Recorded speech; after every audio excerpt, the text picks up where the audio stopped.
Welcome friends. Then next scene में दिखाया जाता है माइल्स ऑड्रे। ऑड्रे एम्पायर के एम्परर कहते हैं, इतनी दूर से आने के लिए धन्यवाद कैन। एक बार फिर तुमने बिना असफल हुए एक और जीत हासिल की। देन ग्रैंड ड्यूक कहते हैं, मैं हिज मैजेस्टी के विश्वास और समर्थन के कारण ही सफल हुआ, इसलिए मैं अपनी जीत की खबर देने में सफल हूँ। देन एम्परर कहते हैं, ग्रैंड ड्यूक हमारे इस एम्पायर के हीरो हैं, अब आप खड़े हो सकते हैं। देन ग्रैंड ड्यूक कहते हैं, thank you your majesty. Then तभी कोई कहता है, हिज मैजेस्टी क्या अब नॉर्थ सुरक्षित है? नॉर्थ की सहायता के लिए खर्च किए गए टैक्स रेवेन्यू और एड्स को देखते हुए मैं ईमानदारी से उम्मीद करता हूँ कि मॉन्स्टर फिर से आक्रमण नहीं करेंगे। देन ग्रैंड ड्यूक कहते हैं, मॉन्स्टर्स अनप्रिडिक्टेबल हैं और वो किसी भी समय एम्पायर के लिए खतरा बन सकते हैं। हमें सदैव उनके प्रति सतर्क रहना चाहिए। वेल ये पर्सन ड्यूक रोल सैडली है, कहता है खजाना लिमिटेड है और इसके अलावा ये कहना मुश्किल है कि मॉन्स्टर के खिलाफ युद्ध कब समाप्त होगा। और फिर भी हम नॉर्थ में तैनात मॉन्स्टर सैनिकों को वापस नहीं बुला सकते। एंड ये सुनकर ड्यूक मार्टिन हॉल कहते हैं, ग्रैंड ड्यूक की सेना के बिना न केवल नॉर्थ बल्कि इंपीरियल पैलेस भी नष्ट हो जाएगा। एम्पायर की रक्षा करना हमारी सर्वोच्च प्राथमिकता होनी चाहिए। क्या आप सहमत नहीं हैं?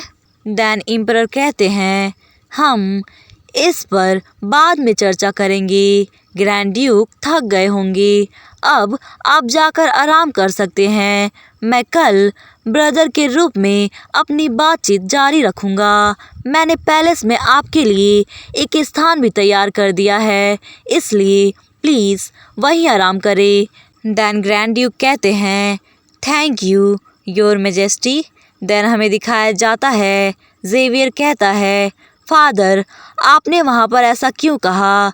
देन ड्यूक मार्टिन हॉल कहते हैं, हम अभी भी नॉर्थर्न सेना को बनाए रखने के बारे में एम्परर के विचार को नहीं जानते। क्या दूसरे नोबल लोगों के टकराव से बचाना बेहतर नहीं होगा? ग्रैंड ड्यूक ने हमारे एम्पायर के लिए बहुत कुछ बलिदान किया है, जबकि लौटने पर उन्हें केवल शिकायतें ही सुनने को मिली, तो मैं कैसे चुप रह सकता था। वेल अब चलो, केसिया हमारा इंतजार कर रही होगी। देन नेक्स्ट सीन में गार्डन का सीन दिखाया जाता है।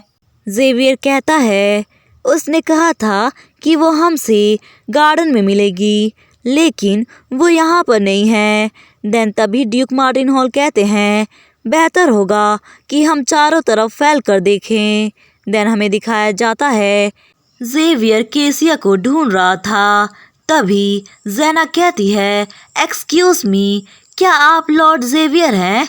देन जेवियर कहता है, हाँ, लेकिन आप कौन हैं? देन जेना मुस्कुराते हुए कहती है, तो मैं सही थी, मैं जेना सिडली, केसिया की करीबी दोस्त। एंड ये सुनकर जेवियर मन में कहता है, जेना, जिसको लेकर केसिया काफ़ी परेशान थी। एंड जेना कहती है, मैंने आपके बारे में केसिया से बहुत कुछ सुना है, वो हमेशा अपने ब्रदर के बारे में बड़ी बड़ी बातें करती है। एंड जेवियर मन में कहता है, क्या केसिया मेरे बारे में डींगे मारती है? देन जेना कहती है, आप काफ़ी ज़्यादा टॉल और काइंड हैं, यहाँ तक कि दूसरी यंग लेडीज भी आपकी काफ़ी प्रशंसा करती हैं। देन जेवियर हैरान होकर कहता है, क्या सच में? देन जेना और मस्का लगाते हुए कहती है, हाँ बिल्कुल, और यहाँ तक कि मैं भी उनमें से एक हूँ। देन तभी केसिया चिल्लाती है, ब्रदर आप वहाँ क्या कर रहे हैं? फादर और मैं आपको कब से ढूंढ रहे थे। एंड मन में कहती है, आखिर ये दोनों एक साथ क्यों हैं? क्या चीज़ें पहले की तुलना में तेजी से आगे बढ़ने लगी है? देन जेना कहती है, केसिया तुम भी यहाँ हो? मैं बगीचे में घूम रही थी, तभी मेरी मुलाकात तुम्हारे ब्रदर से हुई। एंड केसिया मन में कहती है, ओह अच्छा, तुम घूम रही थी या फिर पूरी प्लानिंग के तहत मेरी ब्रदर का पीछा करते हुए आई हो। देन कहती है, मैंने तुम्हारी बातचीत मेरे ब्रदर से थोड़ी देर पहले ही सुन ली थी। तुमने क्या कहा था कि मेरा ब्रदर नोबल लेडीज के बीच काफी पॉपुलर है।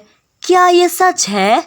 अब जब मैं इसके बारे में सोचती हूँ तो मुझे लगता है कुछ लेडीज ने मुझसे आपके बारे में पूछा ब्रदर।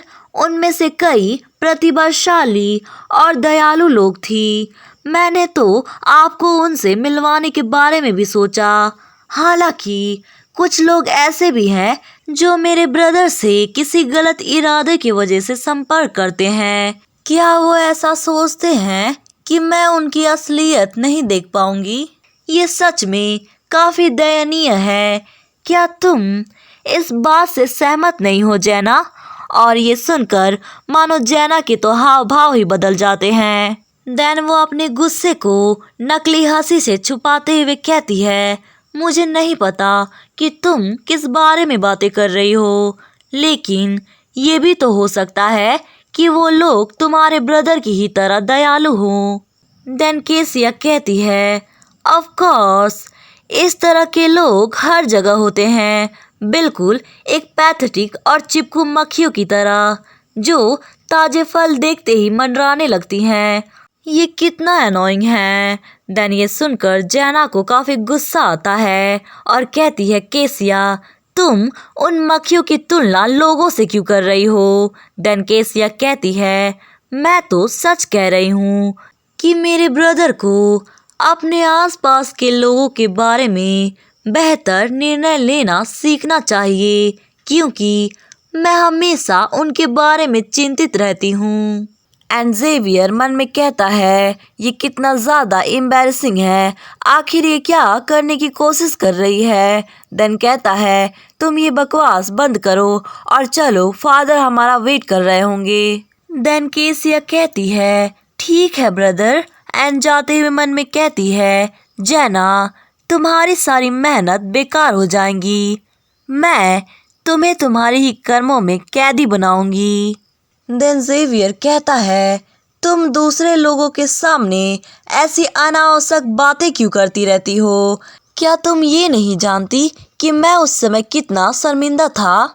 देन केसिया कहती है, मैं तो सच कह रही हूँ, आप मेरी बातें माने और ऐसे घटिया लोगों से दूर रहे, वरना आप बाद में चलकर पछताएंगे। देन जेवियर परेशान होकर कहता है, अब तुम फिर से ऐसी बातें क्यों कर रही हो? और दूसरी तरफ जैना काफी गुस्से में थी और मन में कहती है, केसिया ये पहले से बिल्कुल बदल गई है। इससे कुछ भी फर्क नहीं पड़ता, तुम मेरे मुकाबले कुछ भी नहीं हो। देन हमें जैना का बचपन का सीन दिखाया जाता है। जैना बताती है, मैं कभी भी नोबल्स लोगों को पसंद नहीं करती हूँ। देन तभी दो लड़कियाँ वहाँ से गुजरते हुए बातें करती हैं।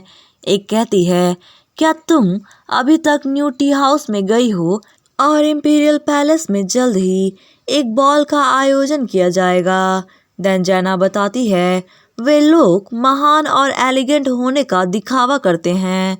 देन तभी वो लड़की जैना से टकरा जाती है तो जैना के सारे एप्पल नीचे गिर जाते हैं। एंड वो लड़की कहती है, व्हाट द, ये कितना ज़्यादा एनोइंग है। ओ माई, क्या वो सड़े हुए एप्पल खाने वाली थी? और वैसे भी उसे तो कुछ न कुछ खाना ही होगा। देन जैना बताती है, वो नोबल्स कॉमनर को इग्नोर करते हैं और उनके साथ दयनीय और छोटे प्राणियों जैसा व्यवहार करते हैं। ये मेरी रोज़मर्रा की ज़िंदगी थी, इसलिए मुझे इसकी आदत थी। उस दिन केवल एक ही चीज़ हुई जो मैं सहन नहीं कर पाई। एक लड़की कहती है, क्या तुम ठीक हो? देन तभी दूसरी नोबल लड़कियां कहती हैं, केसिया तुम उसके करीब मत जाओ, क्या होगा अगर उसकी बीमारी तुम्हें लग जाए? देन केसिया कहती है, लेकिन उसकी हालत बहुत ही दयनीय है। इसके अलावा वो हमारी गलती थी कि वो नीचे गिर गई। देन जैना से कहती है, यदि तुम ऐसी एप्पल खाओगी तो तुम्हें पेट में दर्द होगा। अगर तुम्हें भूख लगी है तो मेरे घर हॉल डची आना। एंड जैना बताती है वो शब्द जो उसने कहे थे दया और सहानुभूति की दृष्टि से। वो शब्द मुझे इतना दुखी कराया जितना मैंने अपने पूरे जीवन में कभी महसूस नहीं किया था। केसिया, मैं तुम्हें उस दिन का पछतावा कराऊंगी जिस दिन तुमने मुझ पर दया दिखाई और मेरा इंसल्ट किया।